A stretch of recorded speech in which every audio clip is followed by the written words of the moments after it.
కూర వేసుకురావంటే అట్టి చేతులతో వచ్చినావు. అంటే అది కూర లేదు. ఏంది కూర లేదంటే అండలేదా మరి? అండినా. ఇంకేంటే మరి అండితే కూర పో పట్టుకురాపో. గంజులో లేదు. ఏందే నువ్వు నాతోటి పరాశక వాడతానవా? నాకు ఆకలి అవుతుందంటే అండలే ఉన్నదంటున్నావు, పోయేసుకురాపో. చెప్తానా కదా కూర లేదని. అదేనే కూర ఏమైందే? ఏమైతుంది, తింటే అయిపోద్ది. ఆగో నేను పొలం కాడికి పోయినా, ఇంట్లో ఉన్నది నువ్వు ఒక్కదానివే, నువ్వు ఒక్కదాని తింటేనే అయిపోతుందా అనే? జల్లి పోయి వేసుకురాపోవే, ఆకలి అవుతుంది. కూర అయిపోయిందంటే అర్థమైతలేదా?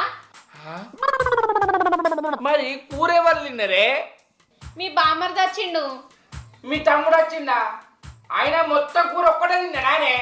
ఆడొక్కడే కాదు, ఆతోటి 2 దోస్తులు వచ్చిర్రు, మొత్తం కూర కథం చేసిర్రు. ఆ కోడి కోసం